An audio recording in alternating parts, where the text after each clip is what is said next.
हाँ जी, UPSC IAS के अंदर पूछा गया बड़ा ही प्यारा क्वेश्चन। क्वेश्चन कह रहा है कि इन द नॉर्दर्न हेमिस्फीयर की बात हो रही है। ऊपर होता है नॉर्दर्न हेमिस्फीयर और नीचे इक्वेटर के नीचे वाला पोर्शन होता है दैट इज साउदर्न हेमिस्फीयर। तो क्वेश्चन कह रहा है कि in the northern hemisphere the longest day of the year normally occur on.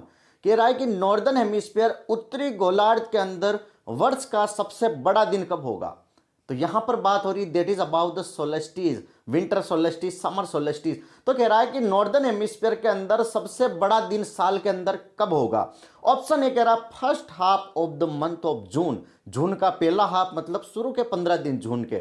Second कह रहा second half of the month of जून मतलब जून के पीछे वाले 15 दिन मतलब 16 तारीख से लेकर 30 तारीख तक जो भी महीना चलता है। सी कह रहा है कि first half of the month of July and D कह रहा है second half of the month of July मतलब जुलाई का पहला वाला पखवाड़ा या पीछे वाला पखवाड़ा। Which one is right answer comment box में बताओ।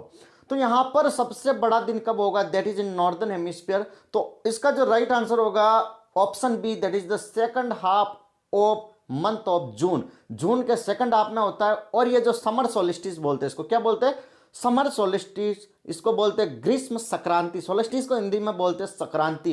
तो इस दिन 21 जून के अंदर सबसे बड़ा दिन होगा that is in northern hemisphere. और साउदर्न हेमिस्फीयर की बात करते हैं तो वहां पर विंटर सोलिस्टिस होता है सर्दियों के टाइम, सर्दियां दिसंबर में 22 दिसंबर, एक दिन ऊपर नीचे हो सकता है 21-22 दिसंबर, मान के चलो 22 दिसंबर के दिन विंटर सोलिस्टिस होता है, शीतकालीन संक्रांति होती है। उस दिन साउदर्न हेमिस्फीयर में सबसे बड़ा दिन होता है। और जिस दिन इधर सबसे बड़ा दिन होगा तो नॉर्दर्न हेमिस्फीयर में बड़ी रातें होगी। यहां तक क्लियर है। सोलेस्टिस और इक्विनॉक्स के बीच में डिफरेंस भी आपको पता चल गया होगा। सोलेस्टिस में दिन बड़ा होता है, रात छोटी होती है, समझ रहे हो। इक्विनॉक्स में दिन और रात दोनों बराबर होते हैं, बस यही डिफरेंस है।